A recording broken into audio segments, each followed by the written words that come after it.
it foggy outside.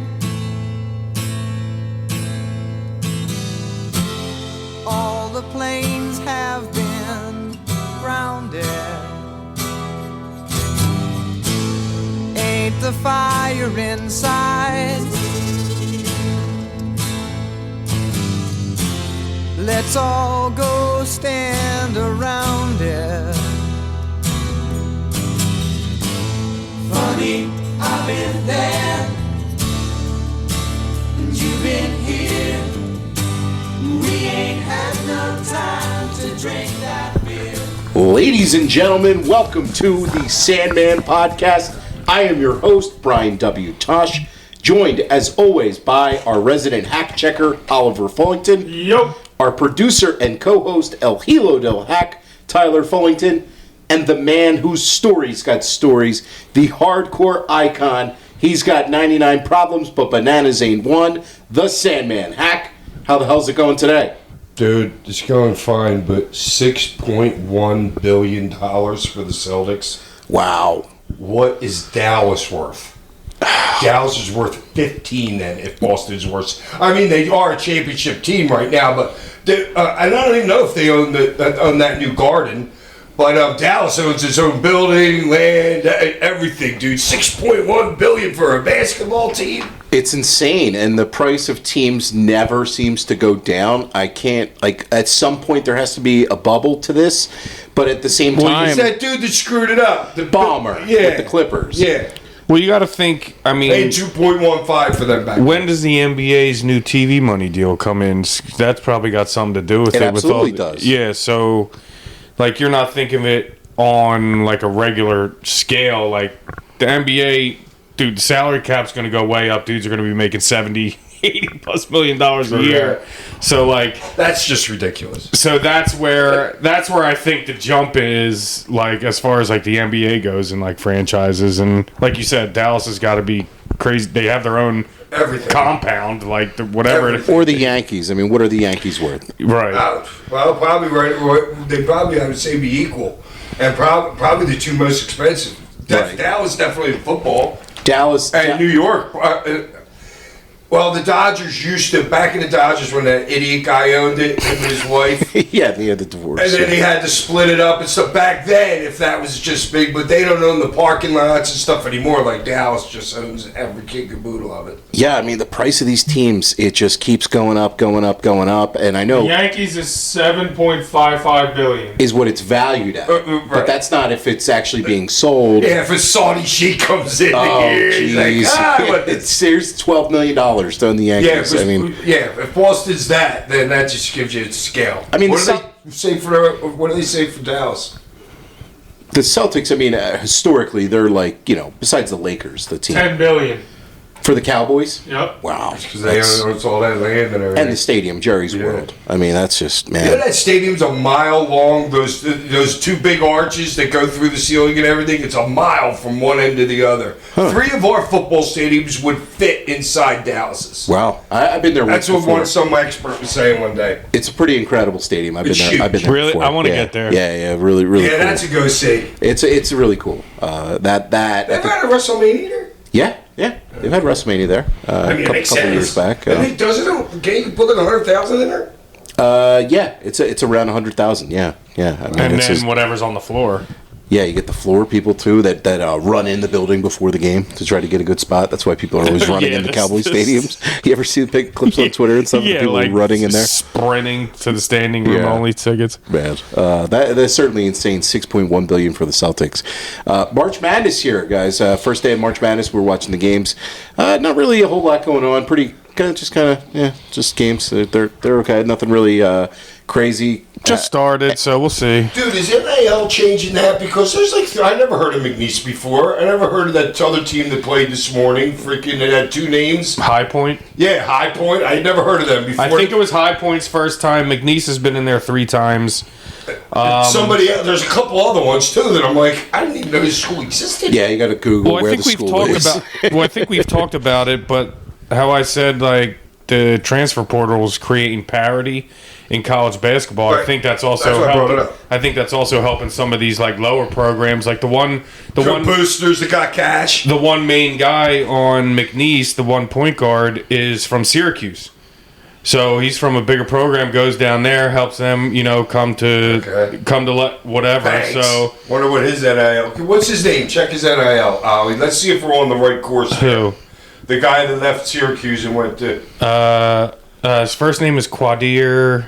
It's probably close to a It's mil. I'd say. Quadir. I forget. But his I last want to name. see if it directly relates to NIL money. If this kid's making $5 million down there and that's NIL doing it, that's the only reason why. Well, I don't know if No, it, it's probably because he's not playing at Syracuse. Yeah, but you don't go to nobody shit the ragman team. I think No, it's both. I think but- it's a combo of money and opportunity. Well, I think the transfer portal allows you can transfer down a year to a smaller school, kill it, and then transfer again and not have to sit, the following Right. year and not have to sit. So I think not having to sit, the transfer portal, not necessarily NIL, it's probably somewhat NIL, but the fact that you don't have to sit allows people to go down, kill it for a smaller school, and then re-up and go back up to a bigger like school. Football, you could just go play the next year for anybody you want. You got to sit in basketball for a year. No, you used to have to. Oh, okay. That's why Yeah, I'm right. saying now with the transfer portal, people will just be like, okay, I'll go down and kill it in a smaller school, and then some other big time school will want me, and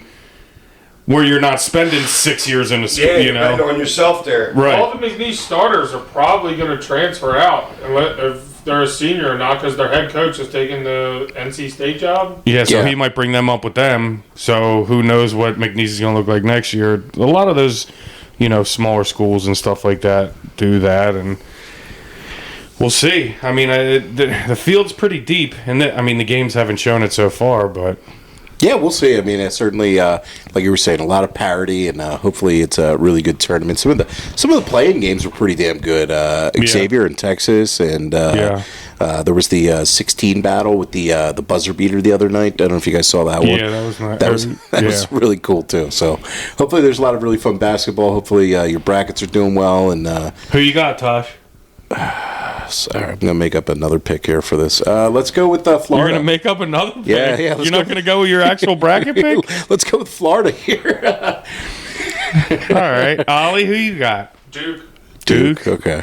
All right. Hack, you got a pick? I didn't pick anybody, but I would go with Alabama.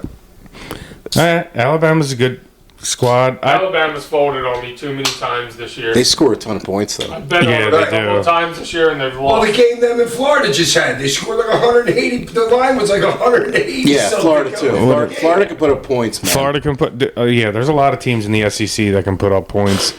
I ended up taking Tennessee over Auburn just because I think both of those brackets were the easiest to get out of, not necessarily because I think they were the best teams. So that's how I look at the bracket. It's just like, where am I least likely to lose my team going forward? So, Yeah. When you're doing your bracket, do you start at the end and work your way back like you do a match? Or do you start on the first games, or do you pencil in your 4 finalists and then pencil them in all the way to the first game?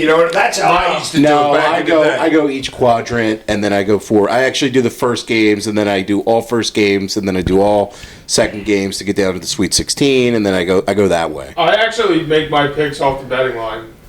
Okay. Well, I like that. I look at the betting lines in order sometimes to make my I mean, pick. then I do a little bit of research on like other games, but But just, I'll go through and just go kind of like gut instinct and like complete the thing, and then I'll restart it, and then I'll look at like what I have and what where can I afford to take an upset, because if I don't have that team going that far, then I can afford to have an upset there, this, that, the other, So there's a lot of different ways you could do it. Yeah, I mean it's super fun. or you could There's just no pick, or real- you could just pick out of a hat. You can pick And out a have hat. as good of a chance as anybody. I was going to say, that's the best thing about March Madness, because I could sit here and break down all the stats and do all this, and everybody can do that, but at the end of the day, nobody really freaking knows. No. So you don't even have to watch in order to pick a bracket. That's the best thing about March Madness. Yeah, even the people who do know No, don't know. dude, for You you, go by your favorite mascot. my brother Oliver. Somebody did that. My brother Oliver was married to Lori. Her grandmother picked the winning bracket.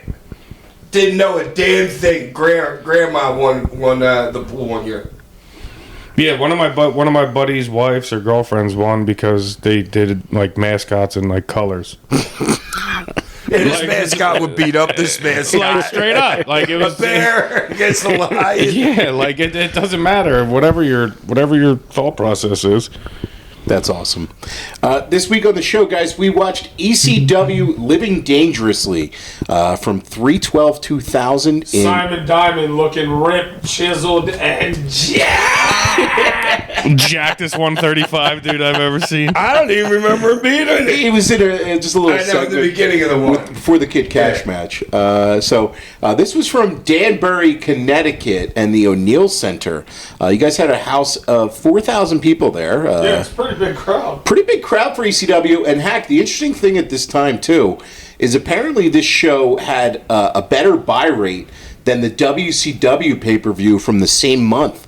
So you guys... I'm not surprised. I know, but it's just like... And this wasn't one of our greatest shows either. No, but it just shows you that, like, I mean, WCW was in the toilet at that point, Right. but you guys were, as the little dog with... You can look at the production value on the show, are beating the company backed by Time Warner for pay-per-view buys. So that's like an interesting little thing, and yeah, like you said, this wasn't one of the best ECW shows, but it's a very memorable show. We'll get to Certainly wasn't the worst. It wasn't the worst, but I liked it. I always enjoy these shows for what they are, but I don't think it's like one of the great ECW shows. But really had to review it for the New Jack Vic Grimes incident, which we will get to, because man, wow, what? I know. Did they play it enough? Jesus Christ! All right. So the show opens up with the Sinister Minister, and he welcomes us to the show. The red guy. As you call him, the red guy. Hack, what did the red guy do for work outside of wrestling? Because I can't... Oh, he was a karaoke dude. Okay, I was going to say, He was a freaking karaoke dude. I can't picture him being anything other than like He was a a strip minister. club. Oh, I'm sorry. He was an ordained minister with those Coke fingernails. I can't imagine him being anything other than like a strip club I DJ. lived his gimmick. Talk about people that live their gimmick. The Sinister Minister? Yeah, that's him. The red guy. Okay. Yeah. He welcomed us to the show. One time he blew his finger off with a freaking... I thought it was a work. We're in the back of the arena and doing promos or something like that, and he blew off like an M80 in his hand or something, and blew off some of his finger. And he walked by me just going, and I was like, I don't even know what. I thought it was a work. And the dude blew up his hand. Okay. I hope the red guy was all right after that. Oh, he's fine. Yeah, he's fine. He just shook it off. He was running down the 7 deadly sins of ECW, and he said, Wrath, been there, done that, let's move on. And he finished by noting that the company that dares to compete with an ECW... Gluttony Sal. Yeah, Gluttony Sal was a great line. His promos were always like entertaining to me. I always enjoy him. He really knew his character and understood his character. And he noted that living dangerously. And then that's it, really, pretty much. Then the show in the ring opened up with Joey Styles and Joel Gertner.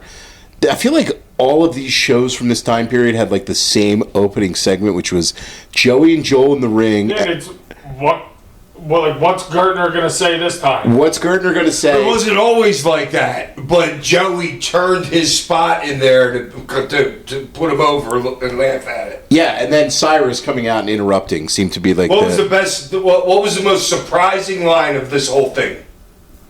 surprising Can't line? believe you got this one. I knew it would go over your heads. Nothing really surprises me when it comes to ECW.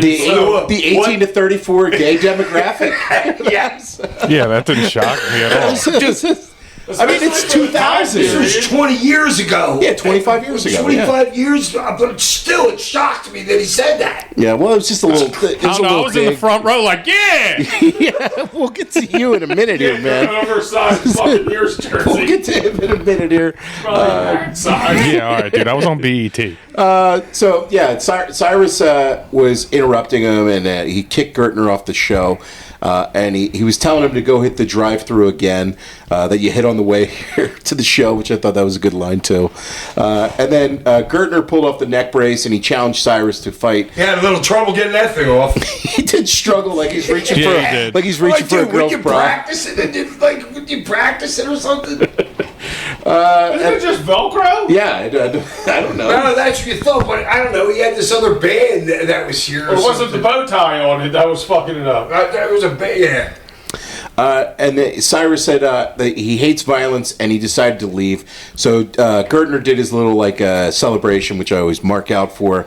And then Cyrus turned on him with a really high kick right to his head. Yeah, it's like a fucking kung fu kick. Yeah, I was like surprised. I didn't know Cyrus. Bump by Gertner. I wasn't familiar with your game, Cyrus. He laid him out. Yeah, Gertner took a good bump on that one. He did. He did. I got that as a note. Yeah, and then I mean, he ain't no worker. You know what I mean? He's Gertner's not, but Cyrus was a worker. So yeah, I know that. Yeah, the kick didn't totally surprise me, but I didn't really know he had that in his repertoire. Surprised me that he threw a fucking high kick. Yes. Cyrus. Yeah, you would think it was just like a punch or whatever. Yeah. We need him to kick to the lower abdomen.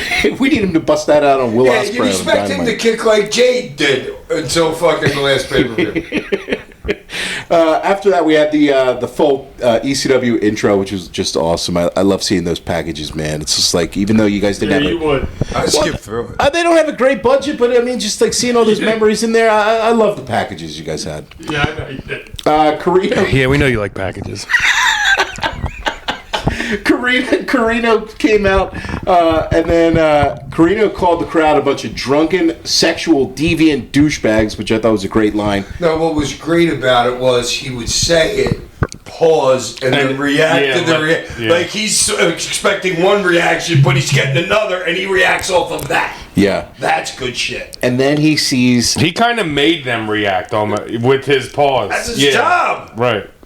Then he sees your mom, Ty and Ollie, Lori in the audience. Not me. I forgot all about that. Huh? You weren't even born. I'm not there. Oh, you're not there, but I mean, I might your be mom. He was born. It's your mom. No, I'm not in the show because who's taking care of me then? You're like 3 years old. And he's running her down with some lines, man. And this is really, really good heat here. She had some good facials. She did have some good facials. You had a good reaction to Ty in your Sean King Buccaneers jersey. Represent. I was trying to figure out who that You jersey fucking was. traitor.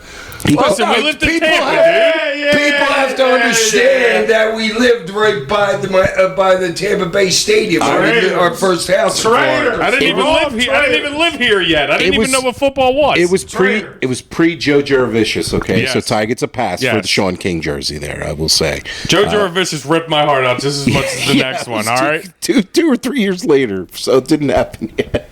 Was that in the Super Bowl? No, it was NFC. It was the NFC championship game. Yeah, Rondé Barber ran with my heart down the field, all right? Trust me, I know. It's in the back of your head, you're like, No.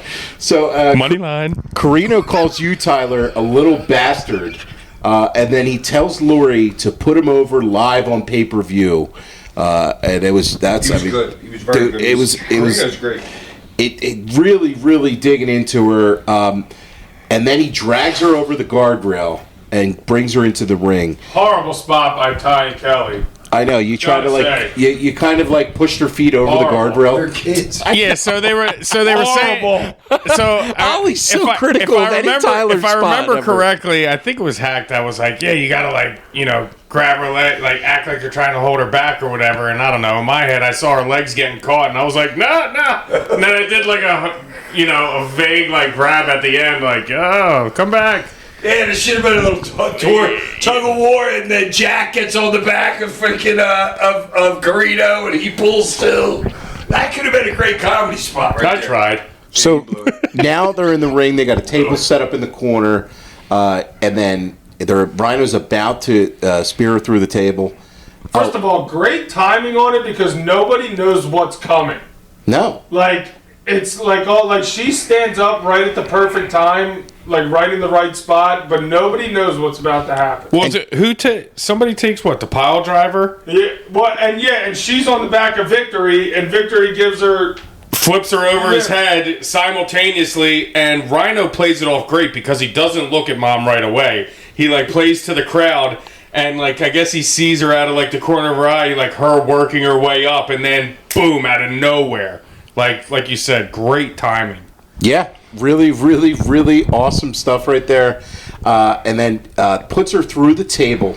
Man, vicious. Looked Yeah. like a fucking like a crash dummy going through. A table. Vicious. She took it perfect too. Let the table land on top of her, not moving, not doing shit. Yeah. And then, and this was just before you could save her, too. So you were out there at that point. It was right before you could save her. And then Without a cane. without a cane, because that's like your... It makes it look like If you had- I was in the bathroom or something. I love the way that you were, like, crawling over to her on your arms afterwards, too, to, like, cover on top of her. Great sell by you guys. And then they were just putting the boots into you guys. And then this is basically the reason why we did not get the advertised Rhino and you match. So, yeah. I don't remember. But I'm wondering why I didn't have a match. Well, it was the best Sandman match we ever saw, I think. Say, lo and behold, Mom was the only one that took a bump that night. Yeah, she took more bumps than you did, man. Seriously, you didn't take a bump on this. Mom gets the check for that night. Yeah, seriously. I took a bump as No, soon you as did. I hit somebody right No, with me. you did. I'm only fucking, but big table. Oh, bump okay, there. yeah, good comparison. The show itself starts off with Dusty Rhodes taking on Steve Corino in a bull rope match. Man, okay. Dusty, I don't think takes a single bump in this match. He's in his 50s at this point. You noticed. Okay, right? Does he take one bump? I don't think. Not think so. one. I mean, not one. No. It's not like a back bump. No, he drops the elbow over there for the finish.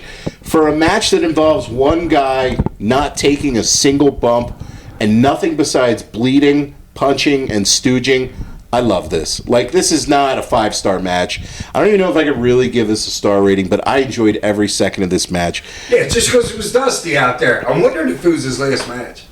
He had a couple after this over the years and stuff. He had a couple in ECW after this too. He did? Yeah. You guys had a couple others. In fact, you teamed with him, New Jack, you and Tommy teamed together in a tag team match. Said that never happened. Yeah, we got to watch that at some point. I It's would have awesome. said that never happened. Yeah. That's amazing. Yeah, isn't that just like a dream team right there, dude? Who was it again? It was you, Tommy, Dusty, and New Jack on one side versus like Corino and those guys. Fucking unbelievable. Yeah. So this match was just like, what else can you say about it? Like, Dusty can't do anything besides give him a bionic elbow and bleed. And hit him with the cowbell. cowbell. Yeah, that's pretty much it. That's pretty much Pull him it. with the cowbell. And pull him with the cowbell and how bad was he trying to tape the cowbell onto his head? I'm like, dude. for the finish. I'm like, dude, you got to tape around the middle of the cowbell. Yeah, it he's like was- wrapping the end around it. The ref's trying to hold it on there. It's so funny. It wasn't. It is. That's see, but that spot's comedy. That's not for like the gore of it all. Well, that's a comedy spot. You got the gore in the match with the gigs that Dusty had a but nice somebody gig probably going. just said it. And fucking Corino or Dusty was like, "Yes, we love it." Well, Dusty dug the craziest spot in the match to me was when he was digging the cowbell into Corino's arms, and he's just like off the edge of it. That was a big Japanese thing. They were arm blading and stuff. Yeah, it was weird because it's hard to get that over after like you gigged, like both of them are gigging from their forehead, like unless you're gonna cut your arm. You know what I'm And saying? had a Like single little drop. yeah, like it's hard to get that over when when you got the other shit that's going on. But Yeah, I mean, I don't know. This was like I had so much fun watching this. dude, it's Dusty and Steve. They're both great. 3 stars for me. Yeah, the finish of the match was Dusty taping the cowbell to his head. Rhodes hit him with the bell with a chair, and then dropped a gigantic elbow on him. Great elbow. Just a fantastic elbow. It was the only time he left his feet in the whole like, match. Yeah. Yeah. He took the rope off his hand. Well, did if the- Dusty's going to do one thing great, you know it's going to be the elbow. It's gonna be and the even elbow. before that, what's best is the double bird. He just gives Oh, everybody yeah. like Dusty, yeah, that's Dusty just a throwing great up visual. Like Dusty throwing up a double bird all bloody. It's Yeah. awesome. That on a shirt. yeah, great visual. I mean, heck, like Dusty coming in ECW at this point in time. What was it like for you guys in the locker room?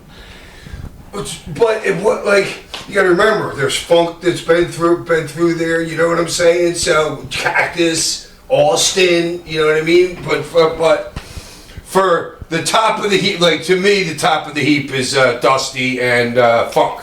Right.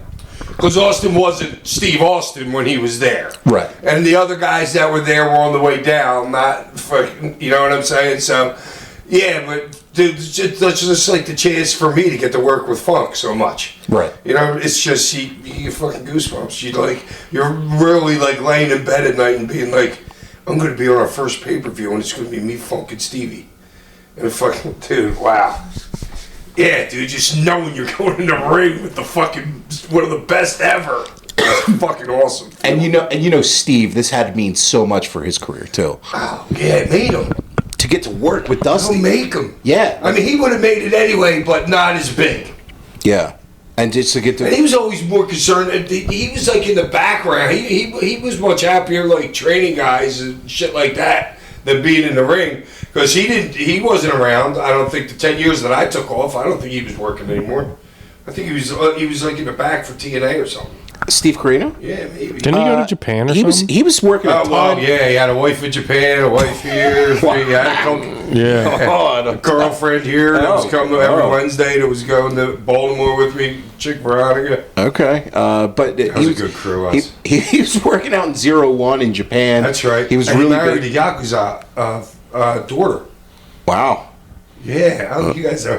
No. I'm the one Never that heard just told this. you he was in Japan, so I know what's going on. I know, but that brought me up about that. I never knew any of this tea you're spilling about Steve Carino's family here. I never heard I of this. thought it was common knowledge. I To the didn't- boys it was. Oh, I don't know if this is... we might have to- After the fact, not as it was going on, because none of us were going over there and not privy to it. Yeah. Well, I mean, certainly this made him like stamping his career to get to work with Dusty at this point. So cool. So, I mean, for a match, how long did this go, Ollie? This was 10 minutes. 10 minutes. I mean, like you said, Doesn't need any more. Not this- a minute more. Like, I'm gonna give this 3 stars as well because I enjoyed it so much. But if it was different people, maybe I wouldn't. But I loved it. So I'm right there with you, Ollie. No, if that's Ian and Axel, you give it a 3 stars? No. Okay. But it's That's my Dusty point. and Carino, and Right. it's just like Oh, Dusty's 5. That's 5 stars to me. you give it 5. How old's the guy then? Dude, I gotta hand it to him for that. He's probably Dusty fucking Rhodes. He's probably in his late 50s at this point. You know, Yeah, mid to late Give it a 50s. fucking 5 for me. Ty, what do you give it? I gotta go 4. I mean, it's Dusty, and Carino's awesome. So it's just, it is what it is. Yeah. Up next on the show was C.W. Anderson and Bill Wiles taking on Danny Doring and Roadkill. Dude, how good did Danny look coming through? Dude, he looked like a freaky. He looked great. Yeah, he was. God damn, he looked. I was like, Jesus Christ, Danny. Cut. With his robe, with his tan, and his glasses, and he was all oiled up. Yeah, baby oil. Yeah, he looked He fucking did. great. He did look like $1 million. There was a plant from the crowd who tried to kiss Doring before the match, and That's great too. yeah, that just put him over a little bit, and then it Big happened. Dick's wife getting pissed off. Electra Yeah. was selling it like she was furious. That was great. Doring jumped off of Roadkill's back to do a dive over the top on both of them, which I thought was pretty cool. They went A to little awkward, Danny. But, they went to near falls pretty quick with Doring and Roadkill doing a bunch of big moves well, these guys know each other well too. You got to with CW in there and everything. Yeah, absolutely. These guys know each other real well. Doring hit a leg drop off of the top on CW, and then Roadkill was on the top when Electra turned on him, grabbed his leg, caused him to crotch himself, and then Louis Dangerously, who was bragging about how the pay-per-view was named after him, hit Doring with his cell phone, and then C.W. Anderson pinned him with the spine buster. This wasn't... I don't If you know. pay attention, a couple times Roadkill showed you in this match that the dude is really an athlete. He was just carrying an extra 150 pounds. The one he went over the top rope, he took a great bump. Dude, it's not easy to take that bump in the corner when she's holding your fucking leg. It's got to be more like a slap and you take your own shit. You know what I mean? But I never wanted to take that bump on the top rope, sitting down on the top rope like that, because I'm like, there's too many things that could go wrong. Yeah. No, the Roadkill was always impressive to me. Yeah, but it was just like Balls was the same way. Axel was the same way. Those guys, if they weren't carrying all that extra weight, would have made them way much better workers. Yeah, you're probably right. I mean, it increased their look though a little bit too, like because the bigger you are, as you're so agile doing those things, it's kind of like a catch-22. Well, it fits Roadkill, the size. Totally. You know what I mean? But what's his name? Balls. Axel. Yeah, Balls could have used 50, 60 less pounds, but he could work his ass off. And who was the other guy that I said? You said Axel. Yeah, Axel. Axel, when he first came in, he was built. He was leaner. Yeah, way leaner. And Yeah. I don't know. Then he just got fat. Well, for a match, this wasn't really a whole lot to me. I didn't really dig this one really that much. I'm going to go 1.5 for it. Ollie, what do you give it? It's a solid tag match to me. I'm giving it 2.5. I'm giving it a 3, and that's only because I've seen a lot of that before. You know what I'm saying? Yeah. And they're my boys. They get the boys ranking tie. I'm giving it a 4. I really liked it. Okay. Honestly, I thought the pace was really well. The timing was very, very well, and it probably would have got more. I think it probably went like 2 minutes too long. Too long. I I feel actually like don't have a time on here for this one for some reason.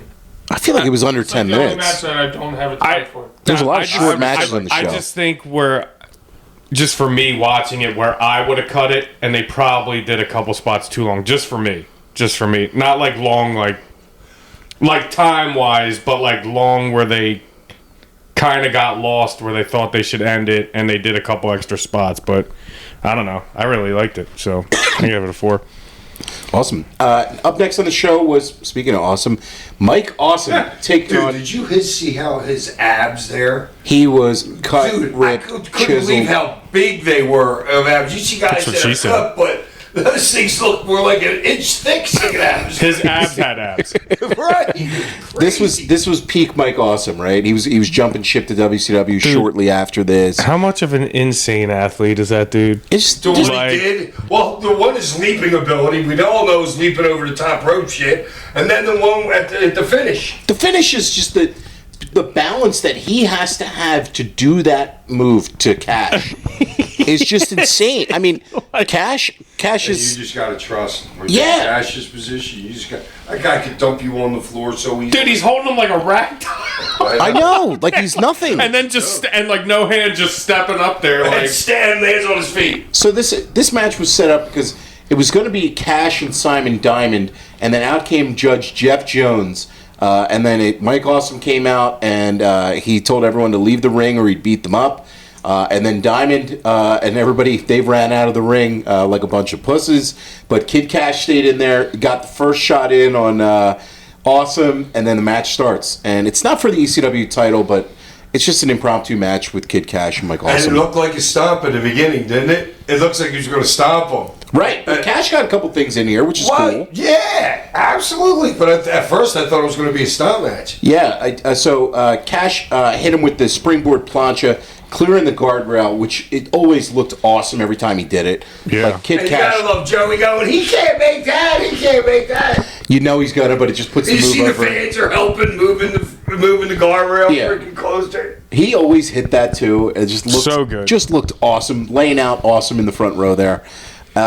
And then he delivered a double arm pile driver, which was kind of like that the move that MJF took on his face, the Angel's Wings, on the AEW pay-per-view last week. And then Judge Jeff Jones jumped up off the top rope.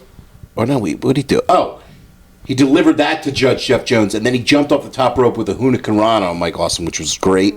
Awesome came right back with an awesome bomb through a table, and then he just stood on the middle rope holding Cash in the powerbomb position like we were talking about, jumped up, threw it through the table. No, we had him in Powerbomb. no, I thought he had him over the back of his head like the move the Razor Ramon Well, he used to laid, he do. laid Cash on the table first, and then Cash got up, hit him a couple times, and then he Yeah, but it was whatever that thing was. And then he He's got on the him up. awesome bomb. The awesome bomb. he got him Yeah. up, and he had him like here, right. like stomach facing in the air, and he had him like this, and just stepped on the top Yep. rope and just power bombed him like, was like, just seriously. insane athlete. Goes through the table. Looked awesome. Really fun impromptu match. I'm gonna give it 3 stars because I love it. It was so short. I don't even know 3 if you could. stars for a 3-minute match. 3-minute match. I mean, A star a it's- minute, baby. I'll give a star a minute for that. It's Mike Awesome and Kid Cash. It was great. Yeah, Ollie, what do you give it? 2. 2? I can give it 3 easily. 3? yeah, Just for that last spot. dude. Yeah, You need yeah. balls. That could kill you, that spot. Yeah. You could be dead. Yeah. Just right there. Yeah, 3 for me. And I got to say, too, I recently saw on Twitter, Kid Cash is back taking wrestling bookings Yeah, again. did you see that? I saw that so too. that's cool. And he said he's Good, getting I'd a lot love of to see bookings. him on the road again. Dude, he's getting bookings again in 2025. He said he's feeling good. I'm excited to see a couple Yeah, he's shows. like last run. Last run. Well, he said he had some injuries that he had to like kind of. Dude, we ain't seen him in like 20 years, have we? I think he said for like 5 or 6 years Yeah, since it's he been a little worked. bit more recent than that, but yeah, he was saying he had some like injury that he never really let heal. That he finally had to like kind of like let heal fully, and like you said, now it's probably like all right, last ride, let's go. Yeah, he still looks good. I'm excited to see what he has still left in the He's tank. got a lot. That dude is great. He's a not bad- good. He's great. He's a bad dude. He's done some MMA fights before He's too. great. Like he's a I great. loved him back in the day. Oh, Kid Cash Like, is awesome, yeah. man. Absolutely love him. So definitely excited to see what he does currently. Up next on the show was Nova and Chris Chetty taking on Gato and Jado. Who the hell are those two? Oh, these guys are FMW, New Japan. They are, they're big time. New I Japan. know. I mean, I didn't know who they were when I was at the show. Oh well, That's not it's the leading- most shocking thing ever. Yeah, I know, but I don't remember two fucking dudes like that. They can work. Gato's But there's been, many hitches in this match. He's They been were working booking- too fast. he was booking New Japan for a long, long time too. So like the Okada, Tanahashi times, Omega times, he was their booker when their business got really hot over the last like 15 years too. So he's a big, big name in the business. Heck, I mean, this is all right. This started kind of like the end of the last match because Jazz was checking up on Kid Cash, and I guess they were trying to tease like they have like a friendship thing between Cash and Jazz, and Cyrus made some comments about like friendship. And then out comes Ghetto and Jado. You can't be friends with a girl. Yeah, they came out to attack Jazz, and then that led to Nova and Chetty making the save, and then we got this impromptu match.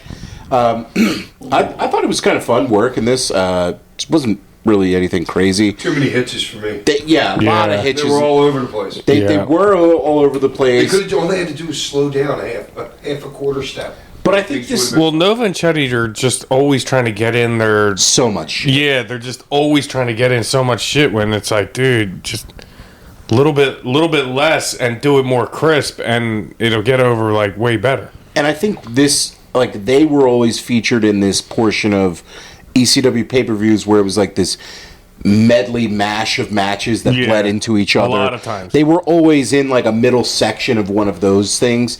So it's kind of hard to like, I would prefer if they just like had a straight up match, like bell to bell kind of thing. Well, you can come out like a fucking you can come out a bat out of hell, but then at some point in the match you have to like slow it down, like Yeah, did you hear the crowd? Were you guys listening to the crowd? I mean, you could hear a pin drop. I was gonna say you They couldn't would hear pop it. for a spot, but nobody was over. Like, you know what I'm saying? Yeah. No, absolutely. Well, that's what I'm was no saying. There was no heat. That's what I'm saying. That's Yeah. where you slow it down. Yeah. There's no like you can start out in that medley and like come out like a bat out of hell, but then you gotta stop and do a heat section to create. And the something. heat is Nova or Chetty, not the other dudes. And you No, and but you they could did some easily, cool stuff though. Like I know Ghetto, they always do cool stuff. yeah. Yeah, but if you heard the crowd chanting USA, USA, you could easily do a heat section, like you know what I'm saying, and Totally. and not really have to do anything. Right, just do a little bit of chin lock and a couple other tags and Right, stuff. and yeah. just look at the crowd, and they'll start chanting USA, USA. EC Dub. Yeah, whatever. USA, EC Dub, something like that. Ghetto did a moonsault off the middle rope to the floor on both guys, which I thought was pretty cool. And then Jado did a super bomb off the ropes on Chetty, but then Nova came in for the save. I thought these guys were like trying to work, but there was just a bunch of missed spots. The finish was Nova and Chetty doing the tidal wave, which I know we've talked about before. It's like timing that you try to hit that and whatever they hit. I like it as an idea. I just don't think they execute it. Yeah, really. it's just They hold hard. each other too close. Yeah, it's That's what the hard. thing is. They don't have to be. They have to be. They can be separate entities once they get to the air. You know what I mean? Right, like, Stabilize be yourself linked with up the when guy. you're- yeah, right. All right, let's go. Then release each other. Right. That's what needs to happen. I think you should have told them that back in They're the year literally doing 2000. group hugs. They're doing a group hug throughout the whole air, and it's like, well, you can let go now. Right. I'll never let go, Jack. I don't know. I'm going to give this one just a star. I feel like it was just a bunch of moves. I don't know. 2? Oh, Yeah, because it would have been better if like there wasn't as many hitches and like this and things like that. So, to me, yeah. Yeah. Hack, what do you give it? I can't give it less than a 3. Just because it. You scared Chetty's told going to me choke you out that- again? That's it. That's it. Yeah, that's it. I was going to make up that Yeah. the other guys were great and I didn't realize it, but yeah. Chris, I'm sorry. Yeah, sorry. Apologize, Chris. Please don't, please take don't your put lunch me again in front of the whole locker room. What do you give it, Ty? 1.5. Yeah, I'm there with you, too. Yeah, it's too much hits. I know, and it's a shame. They can all work. There's a good Right. match in there. Yeah, they There's can a all good work. match in An there. unbelievable match. And that's part of Yeah. the rating where like I'm let down. It's like I expected Yeah, a lot more out of Well, that. but Like, that's what you get with guys that aren't real familiar with each other. Yeah. Like the match that we saw earlier. I was wondering, seeing all the hitches, I was like, is there like a communication issue or I think the issue is you got two teams where both teams are trying to get all their shit in a short period of time. Well, and the other guys aren't really a tag. They were just kind of made No, a they tag. are a right? tag. Oh, are Gatto they? and Jetto, Okay. yeah, All right. they're a tag. Because I thought Yeah. Joey was saying that they were solo and then they kind of were made tag for this. I thought I heard Joey say that, but maybe I He might have misheard the said way that. he said. I know that they teamed together a bunch, so they were a team. I gotcha. Up next on the show was the TV title tournament semifinal with Super Crazy taking on Little Guido. So this was kind of the night of Super Crazy, I think. Crazy opened up with a top rope moonsault onto both Guido and Big Sal. I thought that was really cool.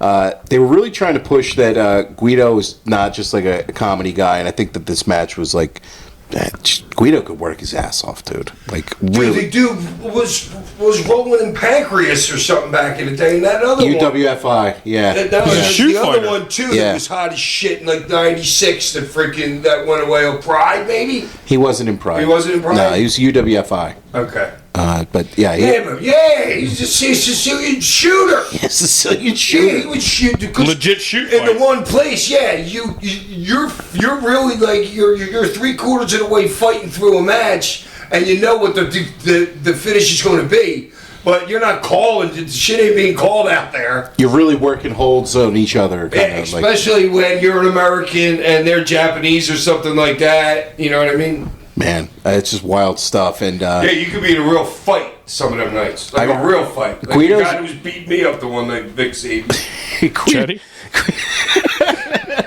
Guido's a bad dude, and Crazy's awesome at this point. These guys are really, and they always had such good chemistry in the ring together. They just spent a weekend together. It was last week or the week before, and there was a picture of the two. That's and awesome. Guido always said that. I texted him about freaking. So Guido works night court in New York, and I'm not texting him when he's not working because I'm not up until noon every day. So I always text him during night court, and I was surprised that he gigged during the match. Yeah. And I was like, and because I told him about it, I said, what a great match. And he goes, I don't really remember it. I'd have to go back and look. Sound familiar, guys? But then I'm like, well, you gigged in a match. I thought that would ring a bell. He goes, no, dude, I gigged like at least 50 times in the ECW. I don't remember him gigging. Well, he did after the You two guys chair remember shots. I would say I remember a couple times, but I wouldn't say 50 for me. Right. You know. Nah, Next time I see him, I don't remember a ton of Guido. and he says breakouts. never for WWE. That's what his text I said. love Guido. Dude. Guido's great, dude. Every time I Such a see him, good dude, dude. he's the best. So Guido did juice after a couple of chair shots, and then he did the spot off of Sal's shoulders. Oh no, Crazy came off the top of Sal's shoulders, and then Guido got his feet up there. Guido then was beating Crazy with Big Sal's belt. The finish of this was Guido coming off of Sal's shoulders. Before you get to that, I want to give Sal credit for the catch he had on Super Crazy over the guardrail, because if Sal doesn't step up to the guardrail, Crazy's hitting either his chin, his face, or his chest, or whatever on that guardrail, and Sal and Guido are like back, and if you notice, the camera cuts to Super Crazy doing his thing, and then when the camera cuts back to Sal, he's standing right next to the guardrail and takes everything like that. I just wanted to give him credit for that spot. Like, just being aware enough, like, not just being a big dude, but being aware enough to step up and catch him in that Well, it situation. looked like they were struggling to get the guardrails in when Yeah, he went they to push were. them. People were holding them. They were pushing back on him. Well, or something. that and Crazy's trying to pull the guardrail, but the security's trying to hop the guardrail to get over to Guido and Sal, and he's trying to pull it while they're sitting on it. You know, it was just a thing, but... And then they were just like, fuck it, let's do this spot. Yeah, Crazy was like, yeah, fuck it, but that's why I give Sal credit for stepping up, like, realizing that it was going to be a thing, like, and he stepped up and wore it right on the chest. No, you know, you're because absolutely right. If he doesn't, Crazy would have hit his face on that. And how many times do we watch wrestling today where somebody does a dive and people catch like shit? Right. I mean, we see it all the time in wrestling, Horrible. where it's like, Right, it's just the well, dives. But just to have, like, awareness. Yeah. People are expecting you, like, oh, this guy's definitely going to hit me where I'm standing. Like, no, shit happens, dude. Like, you got to be able to step up. You got to be able to move. And it's your job to catch. It's not that guy's job to hit you. It's your I job wonder to if catch. they practice that. Like the ones that we're watching in the Bubba and the Undertaker show. I wonder if they practice catching people. They should. I bet you they don't. I bet you they do practice some form of Well, catch. then nobody would. Not everybody would be this bad then. I would. I know. Seriously. No, I know what you're saying. No, Matt, they're but bad. I know Yeah. they are. I know. It's really bad. Pisses me off. Well, especially because now, like, I would say, how many, what would you say, what percentage of matches have a dive in them now? I would 80. I I don't think it's that high, but I I would would've say said- it's He was high. gonna say higher. No. I would say 65. That's what I was 65% gonna of say, matches have literally. a dive. Yes. I don't know if it's that Whether high, it's but through it's the got to be close ropes to or that. through I the- If think you watch whatever. AEW, there's Well- a dive at every freaking match. not every match, but yes, most matches have. Well, you just got to think about how many wrestlers have like a signature dive move in the and how many that we see all the time. a lot, and a even lot. ones that don't even go over the top rope, even ones that are through the ropes. Like Right. you still They're the like harder ones. You got to take it. Well, You yeah. got to eat those. To me, it was always easier to go with somebody. But not a lot of people did through the ropes back in like Right. the 90s and stuff. No, yeah, it was right. always over the top rope. But I didn't want somebody, because that's a bullet you got to stop for. It's like a missile. You got to Well, take. yeah, because you well, got and they can catch their feet on it, so Yeah, you gotta or like their knees, yeah. or their knees on the ropes. You want to be far enough away from the ring so when you guys hit, he doesn't take a face bump. Mm-hmm. You know what I'm saying? You want to be back far enough so you can hold him up a split second to get his feet down. Makes sense, man.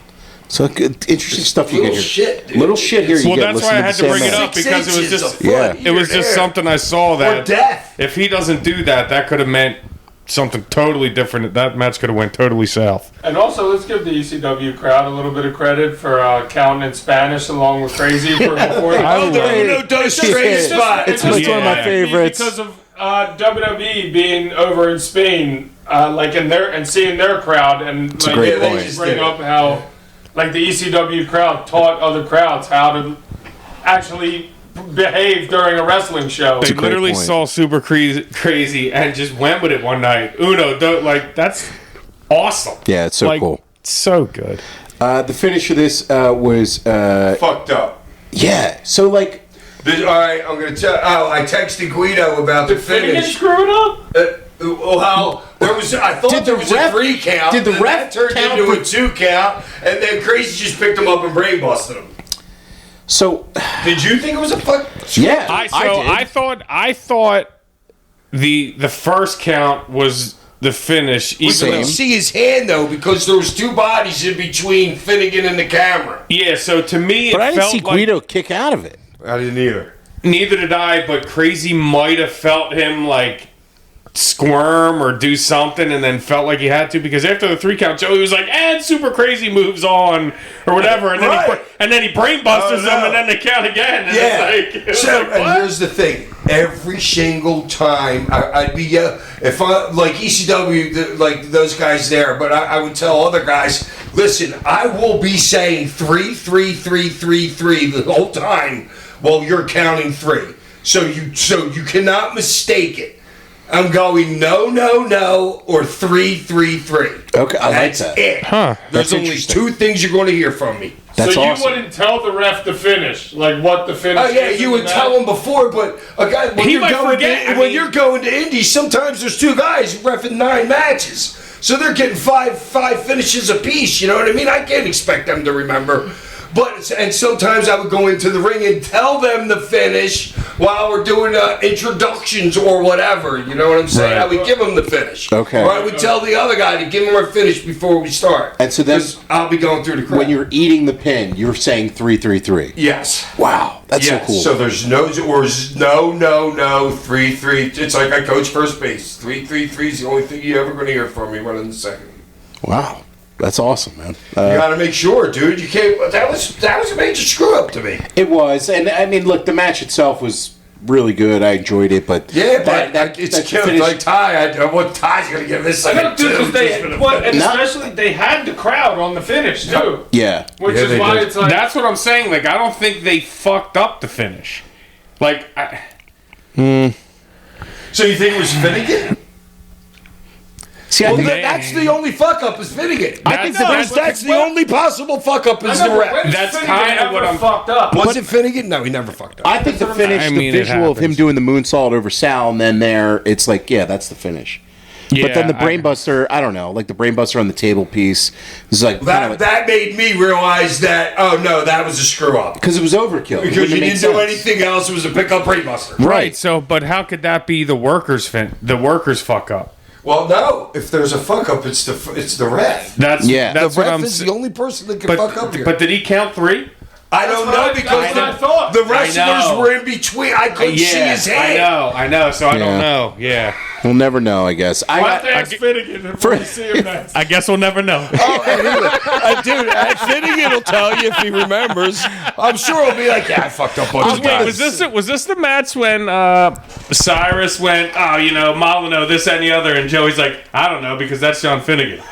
I don't know if it was this one or one of the other ones. He did have but that good Cyrus line had on a him. comment to Joey. He was like, "Oh yeah, Molyneux needs to get out of the way, or he did something or with that." And Joey's like, "Oh, well, I wouldn't know because that's John Finnegan." Yeah, he totally young bulled him with that one. It was He great. botched the ref's name, and he was like, I "Yeah." still enjoyed this even with the botch finish. I'm going to go 3 stars for it. Ollie, what do you give it? 4. 4. Wow. I'm gonna go 2.5 just because I told you. no, and it's not only the finish. Called 2.5. It's not only the finish, but Right. I've seen a lot better from them. The match seemed a little rushed, to be honest How with long you. did this one go, Ollie?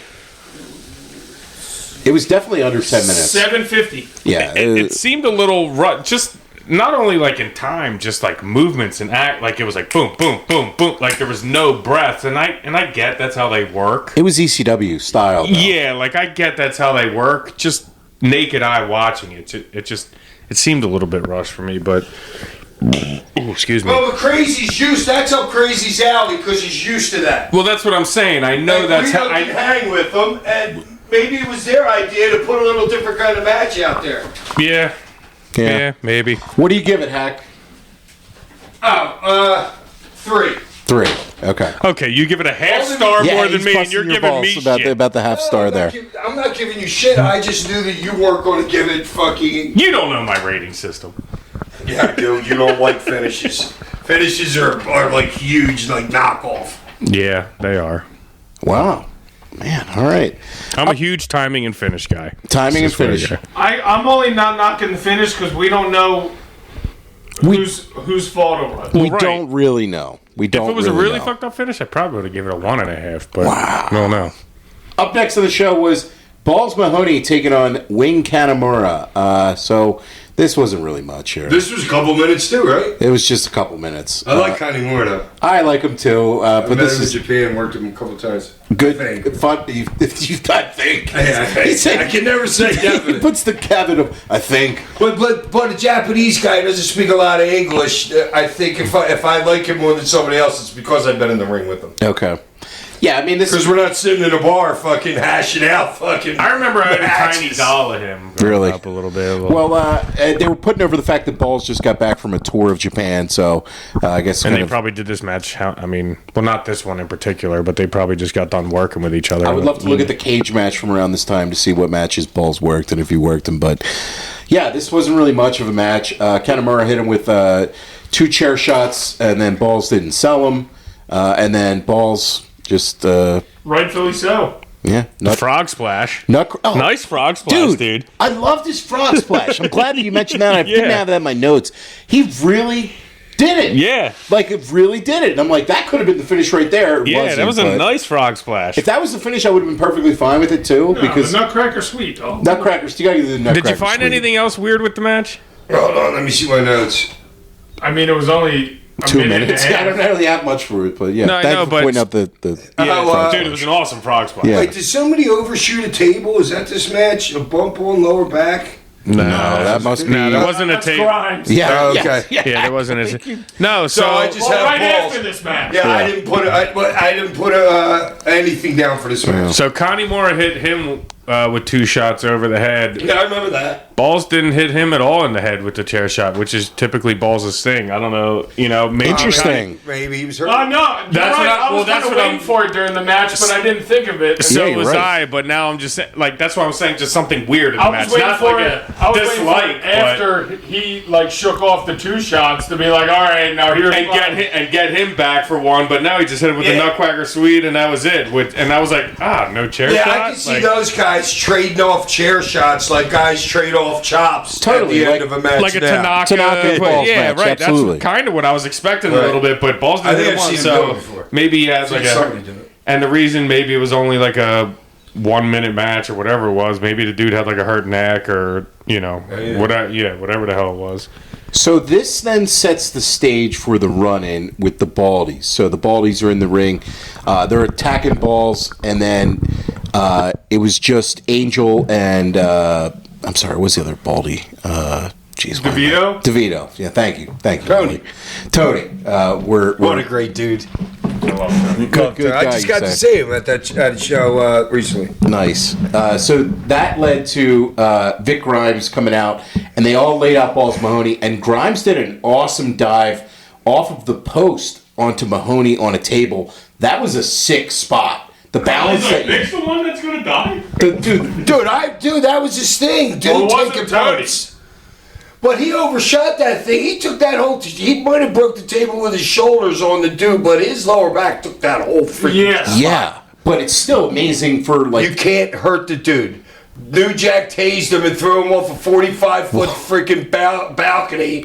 And the guy lands and hits the top freaking rope and bounces out of the ring onto the floor. we'll get to, You can't and walks away.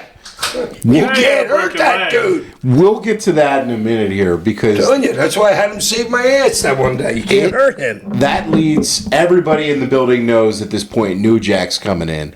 So he gets rid of DeVito and Angel with a bunch of weapons. A great guitar shot and sell by Angel. Angel's cell was freaking awesome. A great sell of the guitar. And then it's just Grimes and Jack.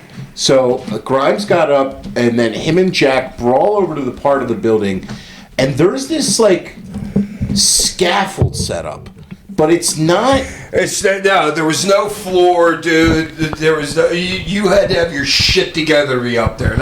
I deserved to be up there. I didn't think either one of them should have even been up there. So Hack, like this is something that you've said so many times to me is that when you get to a building and you just kind of look around and you think to yourself like, oh, we could do a spot off this, spot off this, spot off this. I would have been up there with my opponent in that exact same position before the show. But there was no surface for them to No. get any footing No, to dude, that do was the any problem. spot with. That was the problem. And the other problem is the way they have those tables stacked. They're stacked and they're going They're long. too close. They're way too Everything's close. wrong about it. Everything's wrong about the layout of the spot.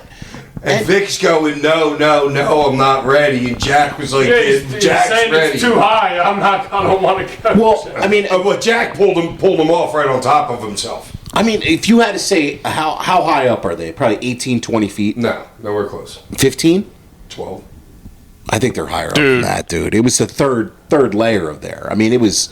Well, there was only two level of tables stacked, right? Dude, they're 30 feet in the air. You think 30? I think they're like 15 What? to 18. You insane? All right, Ali, how high up do you think they are? I would say 20 20. Okay. Nowhere at near. least. I'm saying 15 Nowhere to near. 18 feet in the air. Nowhere. I would have said in between 20 and 30 feet. Regardless, Oh, you're crazy. they are super high up. You see it with the one camera angle too. Later, when they show you a million replays of Well, this. there's only 6 feet of the two tables stacked on each other. So if you're 9 feet above that, you're at 15. So you could easily have a camera on them and not see the tables below. Dude, I'm telling you, they were nowhere. They were nowhere. I'm saying near 15 to 20 18. feet. They're not doing that spot if it's 20 feet. They're just not. That's not even in their brains if it's that high. New Jack used to jump off shit all the time. Well, yeah, and landing on a dude on a table, and the dude on the table would take all the beating of it. Well, that's So why what makes you think he wouldn't do that with Grimes? with 2 tables. What? I mean, I would say, what were these guys Jack's thinking? never jumped off for 30 feet. I've never been in a show. How where did he we jumped just off go for from 12 to 30? I said 30. Yeah. Anyway, back to the spot though and everything. Hack, I got Whatever. He landed on his freaking head. So Jesus. You as a wrestler, and you're a guy who's willing to throw caution to the wind and just do crazy shit. Well, but yeah, you have a it's crazy with responsibility about it. safety. Yeah, like you have. His and mine. I know you have a responsibility when you come together with these spots. That this was just reckless for both parties here. Yeah. There was no footing for the spot to take place on, and like I wonder what the spot was supposed to be. I think it was. Was it a New Jack suplex? I think it was. I could see if they were just like a Both like went a- off together like Yeah. Scorpio and freaking Teddy, did. in the cage match. Right. And yeah, that's how I envisioned it was going to be.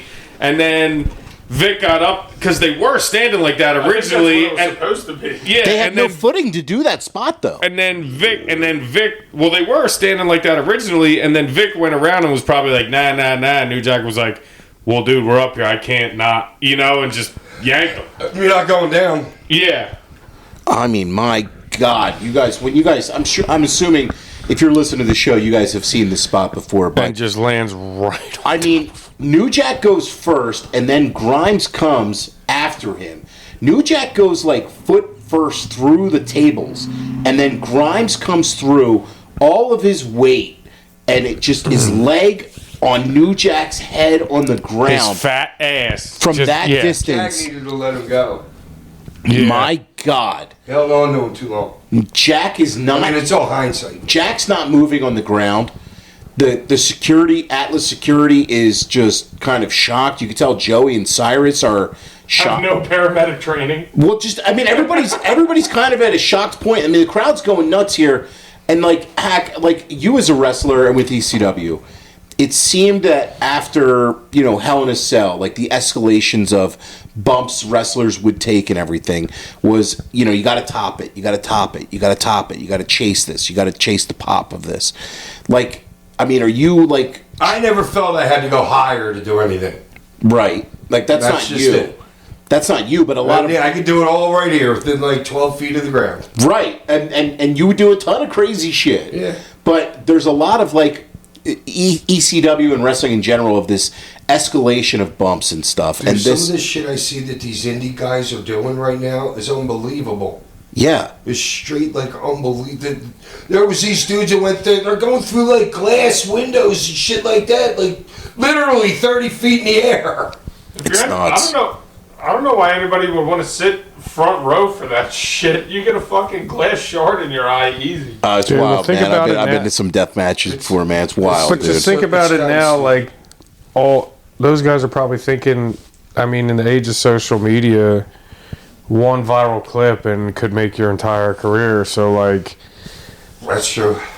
Yeah. I can see that being a thing. Yeah, now but these more clips than ain't like, oh, did you check this out? They're like, oh, dude, you're fucking on America's most stupid people ever. Oh, I know. You know but what I'm I'm just saying? saying. Yeah, There's I a big get difference between getting over with one and getting under with one. Well, Yeah. you got to take a shot. I guess if you're I going to agree. take a shot, I guess. Like, I gotta ask I'm you- not saying it's right or smart. I'm just saying that's probably the mindset behind a lot of these spots now. Is all it takes is Totally. one to get you like. yeah, you know what? You're right.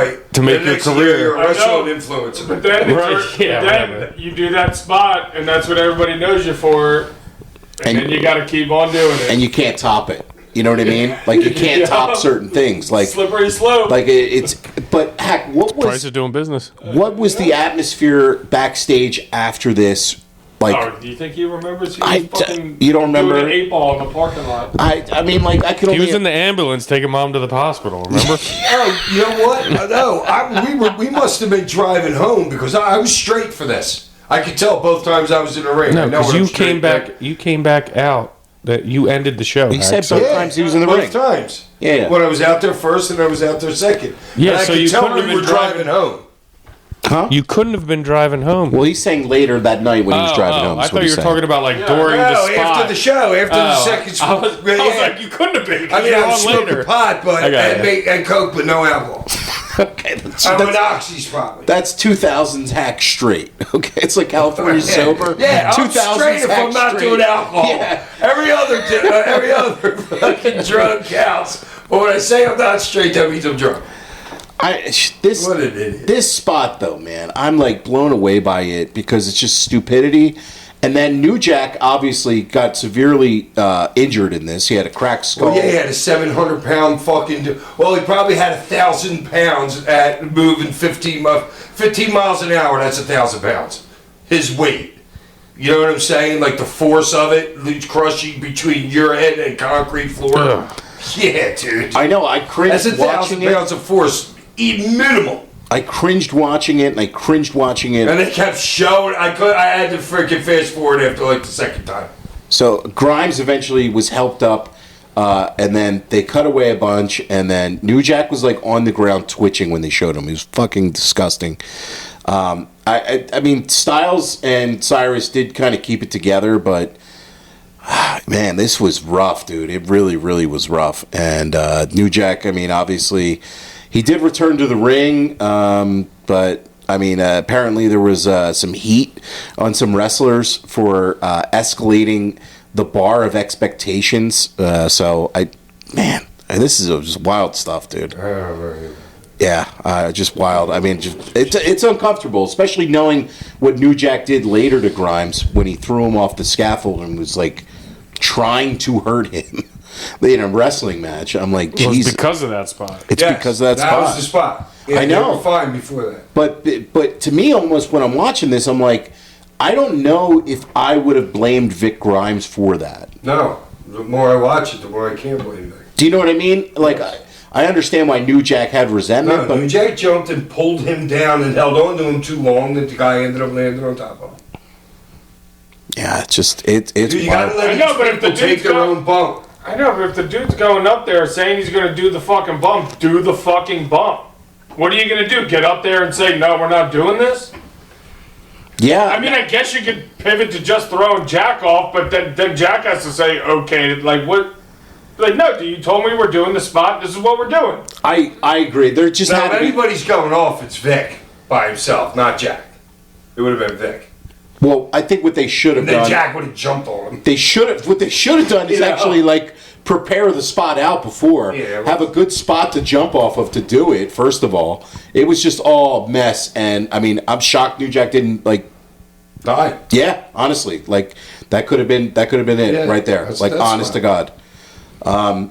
Yeah. So the next matchup on the show was Lance Storm and Justin Credible taking on Raven and Mike Awesome, who are ECW Tag Team Champs at this point, and Masato Tanaka and Tommy Dreamer. How did they even get the belts? Raven and freaking Mike Mike Awesome? Awesome. I have no. So Mike has the heavyweight belt here and the tag belt. Yeah, and oh, Joey- that's right. He came out with two. didn't And he? Joey misspoke and said he's the first guy in ECW history to do it when you've done it before.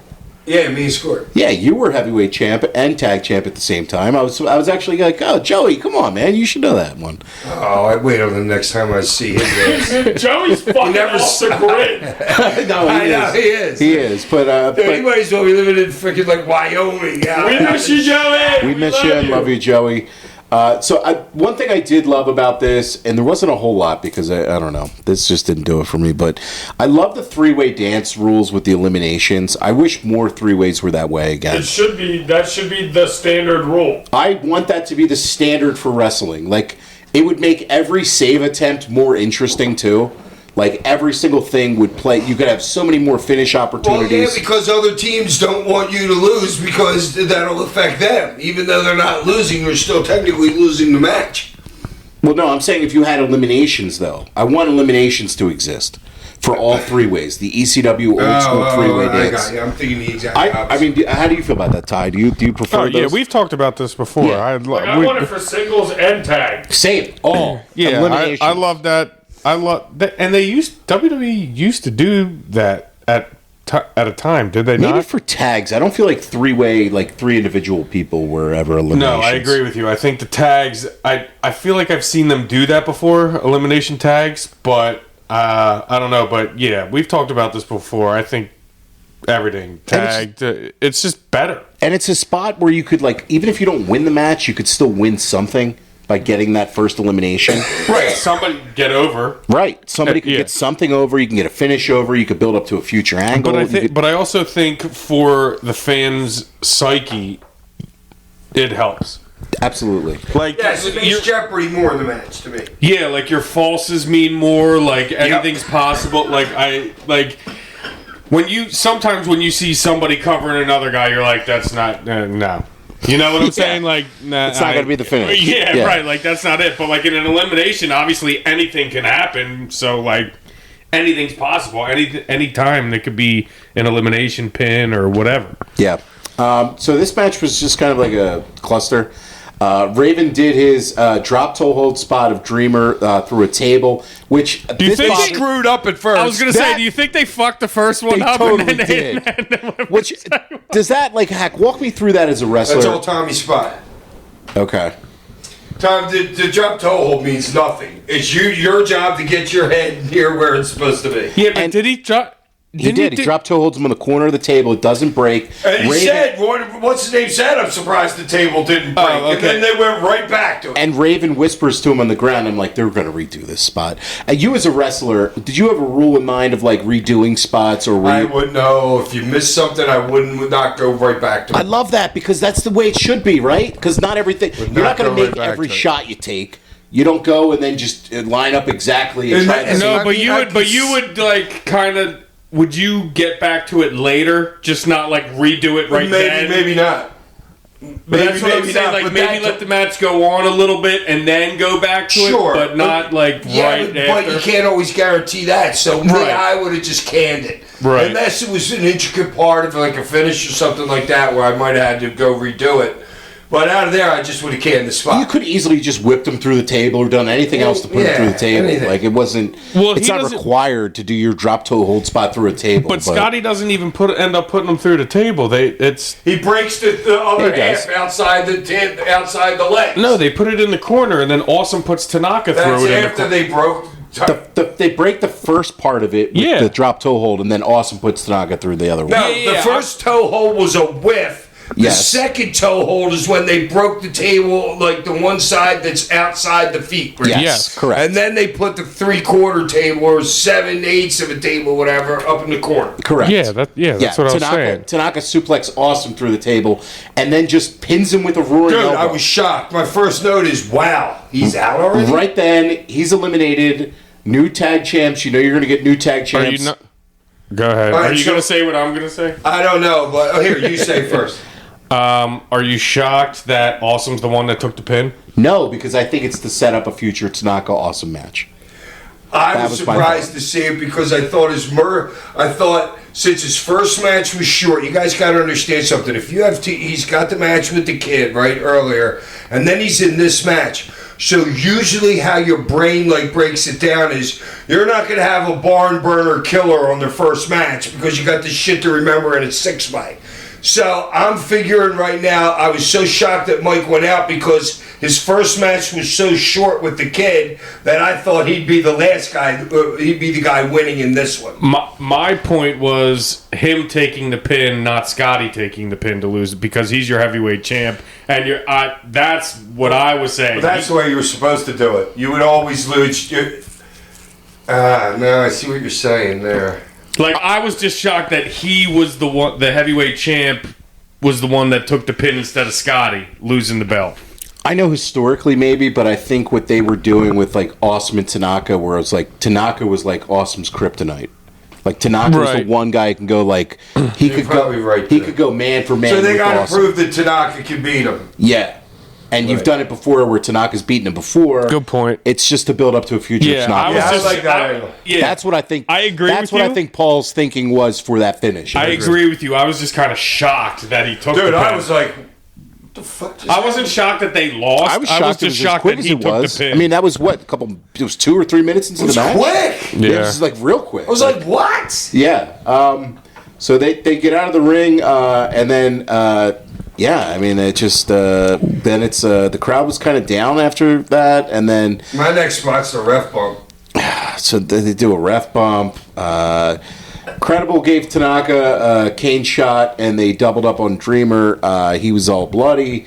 And then Storm gave Tanaka a nice pile driver, and then they gave Dreamer that double pile driver on the corner, and then Storm pinned him to retain the titles. Dude, how about Storm's dropkick, dude? Him and Awesome. Okada Awesome. are just like, they got to be the best dropkicks Lance ever. Storm is like sneaky athletic, like, yeah, with the he is. stuff he could do, man. Like, Yeah. like I feel like people don't give him his athletic due a lot, but man, he was so fucking good. This match was weird though to me. How long did this go total? 9 minutes. 9 minutes. I mean, it. I like the finish. Finish was I strong. love the finish, to be honest with you. The home section too. Yeah, it you was always- crisp. It was you always- super crisp. Tommy always had really nice home stretches. I feel like for his matches, like he was just. you Yeah, could- That's all they're going to remember. no, I know, but I always feel that when I'm watching a lot of these Tommy matches, I'm like, If you can't have a good finish, dude, you don't belong in the business. yeah, You just don't. if you're gonna hit anything, you should hit that. yeah. And it should be crisp as fuck. This was kind of clustery to me, though. I don't know. The whole I- match super cluster. I'm going to go 2.5 Yes. stars on it. Not that I dislike the workers in it or anything. It just wasn't anything that memorable. I'm right there, 2.5. Hack, what do you give it? 4. My boys, All my boys are my in. boys. Can't give them less than 4. There you go. I want to give it a 3, just because I thought the finish was crisp as shit. Yeah. Like, it's the last thing they'll remember. Yep. Like Hack says. Up next, this is the finals for the TV title tournament of Super Crazy taking on Rhino. So before the match, you had Cyrus and Paul Heyman arguing, and Heyman was talking about how ECW should hate TNN, and that was kind of setting up the fact that you guys were going to get booted by WWF off of the I know, network. and how smart is that by Paul? There's been so many other companies that have lost TV contracts and they just go off the air, meek and mild.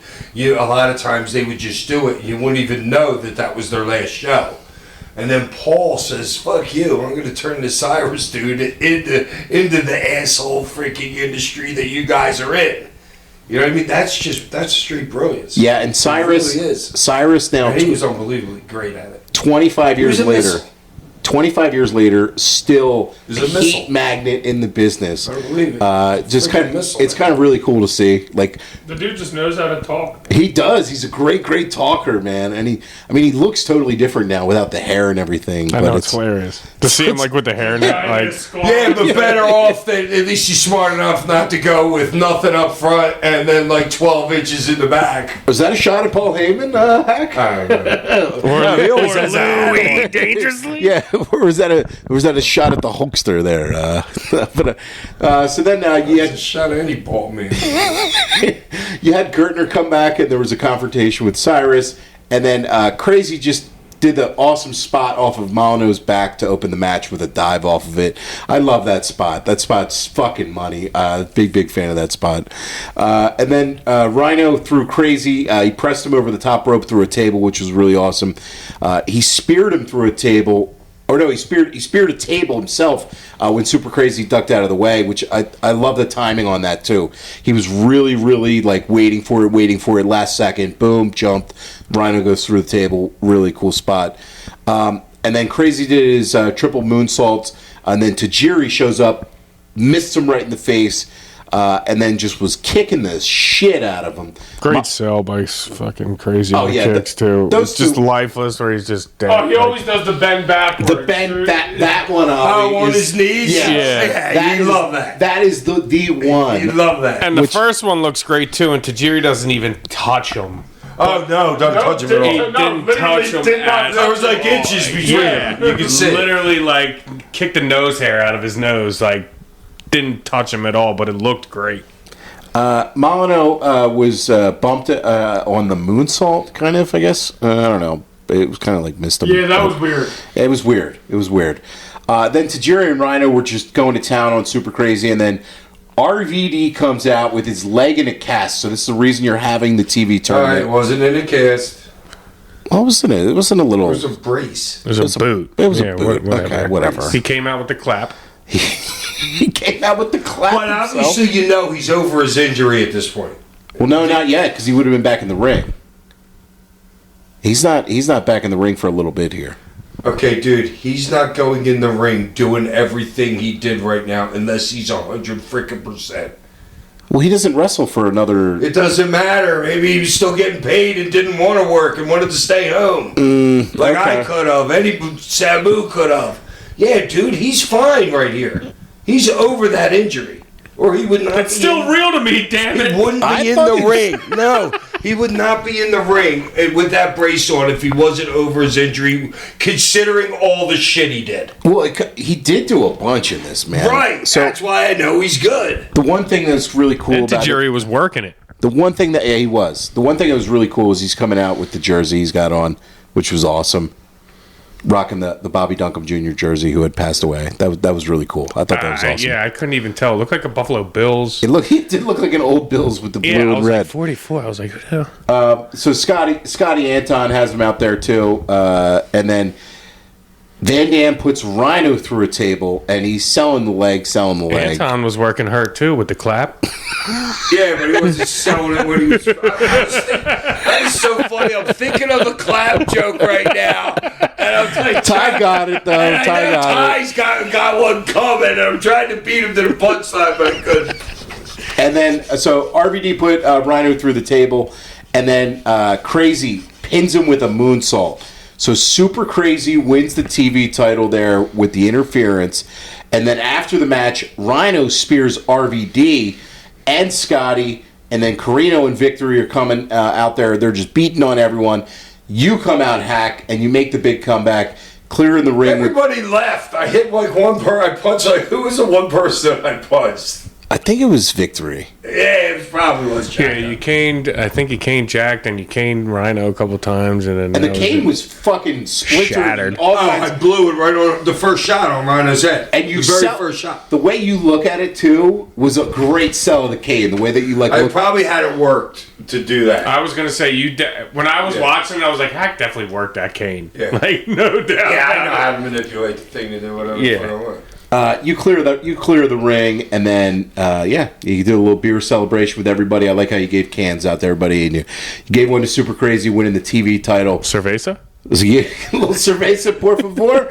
It was awesome. A big moment for Super Crazy getting a main event in ECW pay-per-view and win the TV title. He deserves it. Yeah. It was awesome, man. It was really cool to see. As a match, though, I don't know. Like this didn't just. It was just whatever kind of. I don't think it really. It's like been there, done that with a lot of these things. But at this point. it's still. Yeah. But it's also like.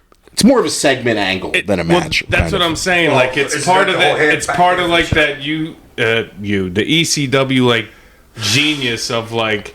Rolling one thing into another, like a melee that turns into a match, that turns into a melee, that turns it like, like it was a melee that turned into a match, and then there was a melee that happened in the end, and then there's they're just And now we're in a backstage promo. yeah, like then there just happened to be a much. pinfall in between all of it, like somewhere, like it. Yeah, it's hard to like match rating the whole I know. thing. Like, It's not like today's wrestling where you can be like, it's different. But like for, I give that segment or whatever. it was the fuck you fun. wanna I had call it. fun watching it. It wasn't Yeah. like so. That's why when you go back and watch these older shows, and sometimes it's like you got to judge for the time period too. But as a star rating, I'm going to give it 2.5 stars. I'm giving it 2.5. Yeah, it's just I don't know. It wasn't really anything. Yeah, it's hard to 5. There we go. It's a 5 from Hack. 5 from Hack because I'm in it.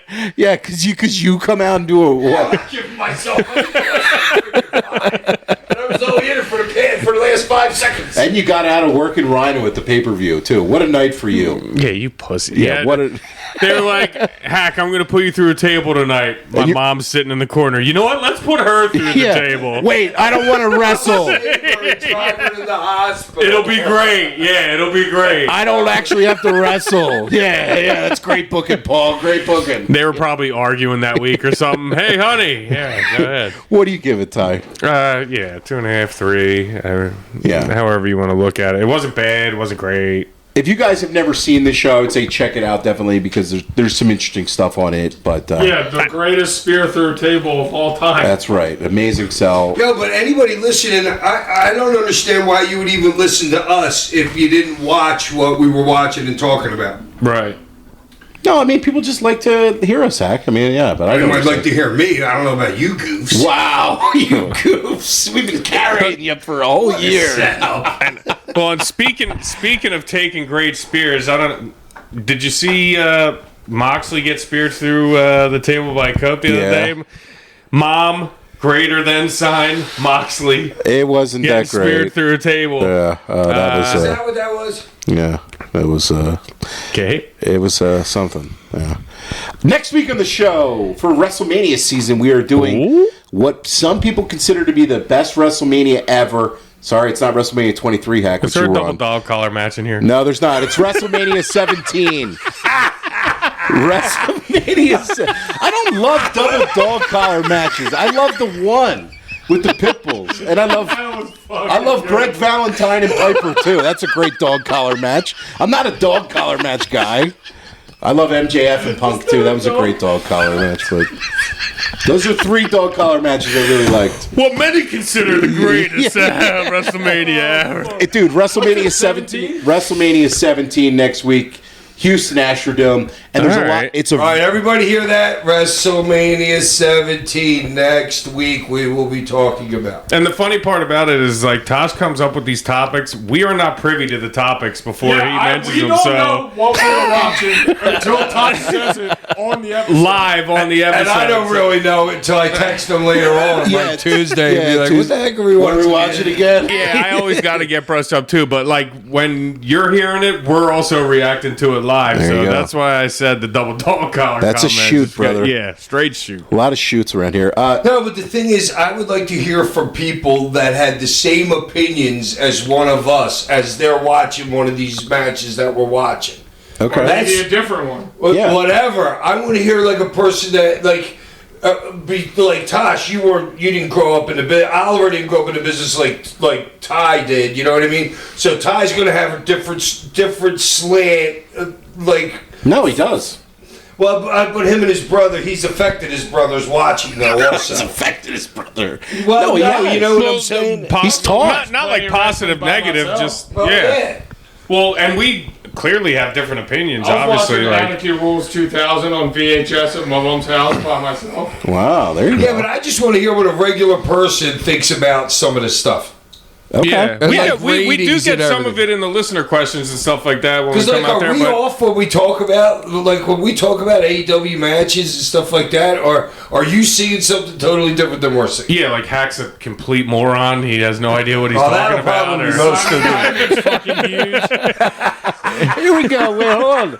I got a lot of. yeah, I got think some. Simon Dime was on the gas in this pay-per-view. I got some housekeeping stuff here. So Hack. Housekeeping, Friday, March 20th. These two peas in a pie. Friday, March. dude. Chris Farley, come Friday, on, Tommy March boy. 28th, AIW in Cleveland. Barely Lethal. Hack, you're going to be there. AIW does a fantastic job. They got a great blend of legends, current names, and up-and-coming talent. You can't miss this show if you're in the area, so that's AIW on 328. Lethal injection, Hack. Get ready. Lethal injection. No, none of that. None of that. None of that, Hack. Those days are over. On Pussy. Saturday, April 5th at the Ramada Inn in Seaconik, Massachusetts, the Sport and Toy Show from 10 to 4 p.m. You can check Sandman out, who'll be there with the legendary Stash Pages on Instagram. So check out allaccessentertainment.com as well and as our socials for more details. Hack can't wait to meet fans at both these awesome events coming up, and you get to see his beer belly in person. Yeah, so that's shout out Stash Pages. Yeah, Stash Pages. Also, WrestleCon, Thursday, April 17th to Sunday, April 20th. Hack's going to be signing and taking photos live from the Westgate Las Vegas Resort and Casino. Vegas, baby. Vegas. We can't wait to see you guys there. The Wolf Pack will be in Vegas. There you go. Those are some housekeeping updates, Hack. I know you're excited to be Housekeeping? hitting the road for a lot of stuff here. Dude, I'm lucky I didn't end up at the airport freaking tomorrow. Again? I thought I was going, and so, I don't know, I was just looking at Tuesday night, I'm like, wonder what my travel is for this weekend. Because the boys are going to be here this weekend, probably. Yeah, and I looked, and I'm like, shh, I could have went to the airport and not even be leaving that day. Oh, God. I did it You once. see what we deal with, people? Listener questions, as always, Mail time. send in to sandmanpod@gmail.com. Please leave a name and a town. That's the only thing Hack asks for. Brent in Springfield, Massachusetts writes in. How you doing? All right, man. Hey, so he should be coming to see me. There you go. That's one. You got to come out, Brent. I'm in it's probably like 30 miles southwest of Boston. Is that place I'm going? There you go. My airport weight is about 160 pounds, but it's closer to 190 when I have my lifters in. And Yes. anyway, I'm currently working my way through every episode, trying to get caught up, and you guys are doing a great job. Nice, thank you. Sandman, you're the best wrestler to ever do it, as far as I'm concerned. I don't know about that, Brent, but okay. Do what? Yeah, do Take drugs? yeah. Best wrestler to ever take a pin? I'm going to refrain from getting too much into my time around and just stick to a question. I'm originally from Massachusetts. My older brother lived in Philly. My brother took me to the Asian world of martial arts when I was a kid, and I got my first phone. That's where I got my first cane. Well, this is what he's asking here. It was right on, I want to say Market Street, like 18th and Market, 17th. So, yeah, he says, this is the first time I saw what they called a bamboo bokin, and your cane is one of those without the hand guard. I've always wondered if you ever sourced any canes from the Asian world of martial arts. It was a really cool place and seemed like a big deal when I was a kid. Yeah, the very first one. There you go. So, Brett, you know what? Great question. Great question. You called it right there. Heart Attack Rick from Mechanicsburg, PA, writes Hey, in. how you doing, buddy? How's your blood pressure? What's up, Hack, and the pair of humongous hack balls? Name, town, and blood pressure. I'm fucked.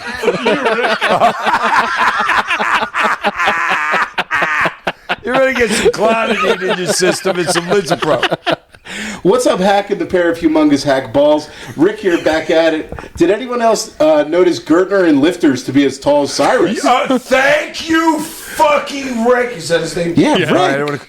Oh my God, his shoes were like 2 inches thick, the soles. Good job, dude, noticing that. There you go. He said, whose cock did Hack suck to get out of wrestling in this pay-per-view? See, that's the shit I want to hear. Dude, we were just talking about it. Dude, I don't know how the hell I got out of it.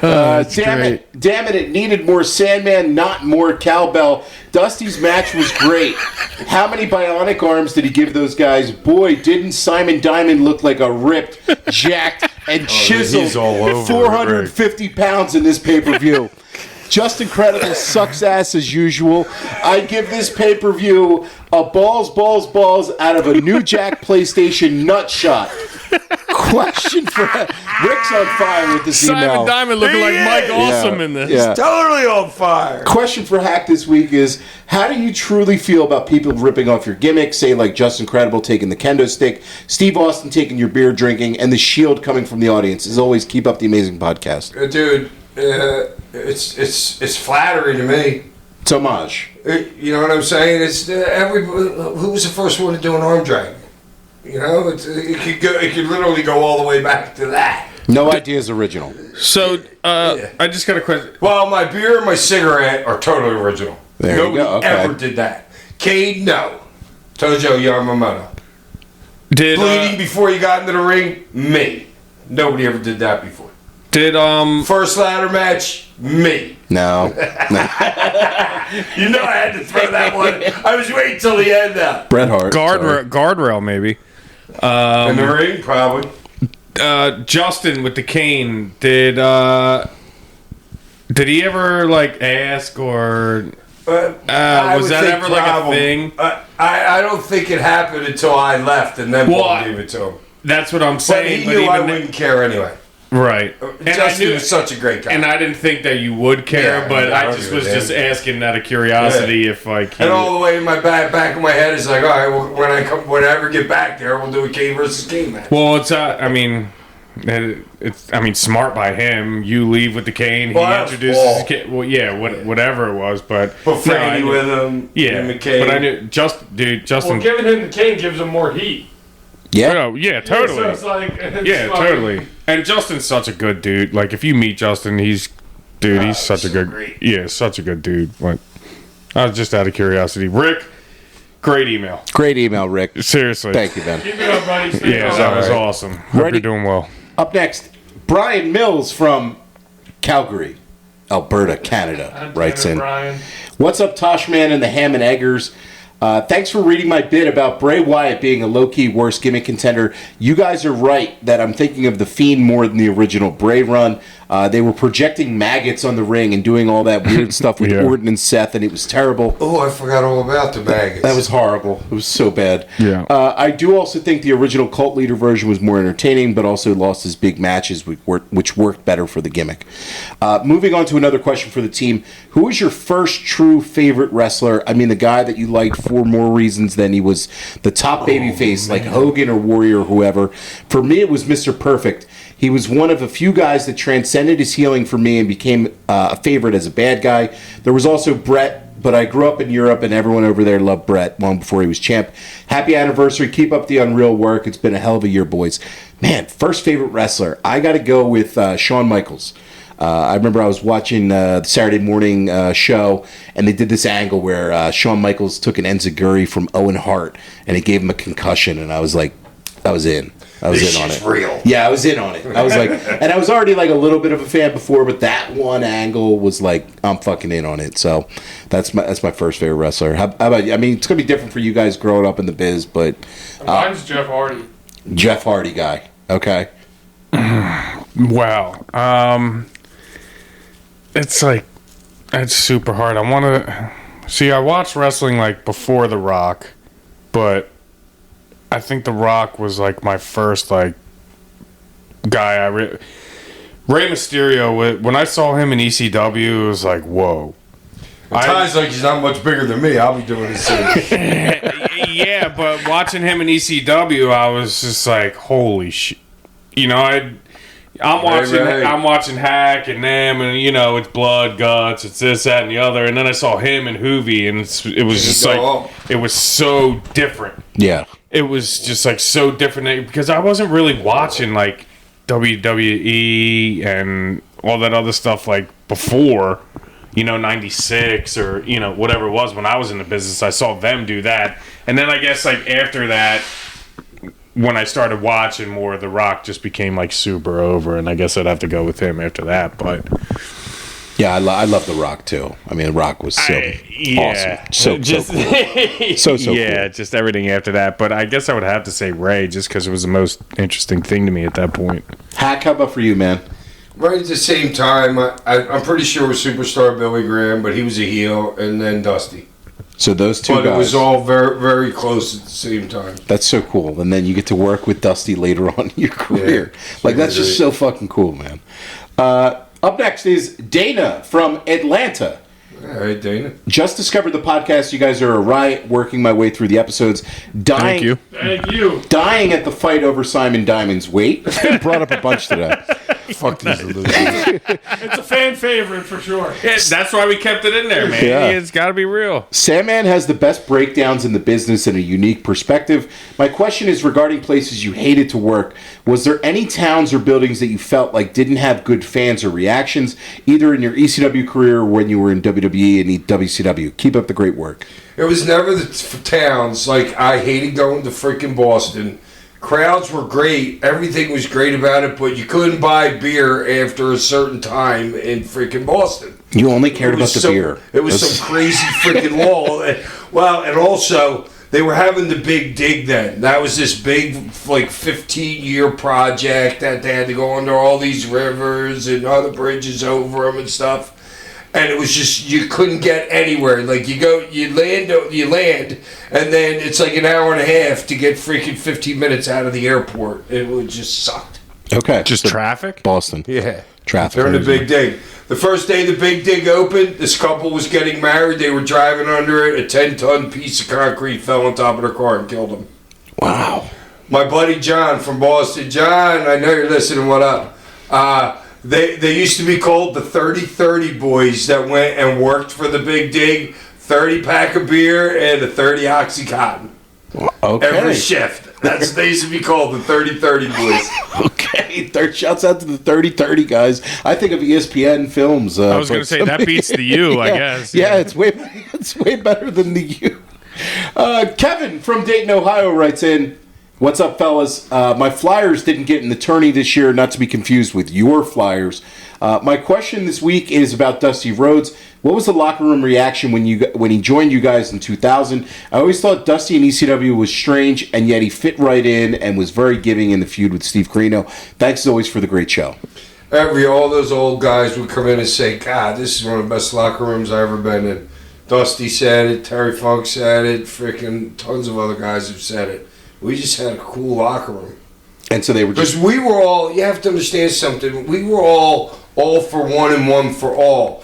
A lot of these guys are in cutthroat organizations freaking for 20 years sometimes, or 10 years before they even get to us. So they're like happy that our locker room's like cool, you know what I mean? There's no politics, freaking blatant politics going on and shit like that. Well, because at that point, you guys, like, you're all trying to make it. Exactly.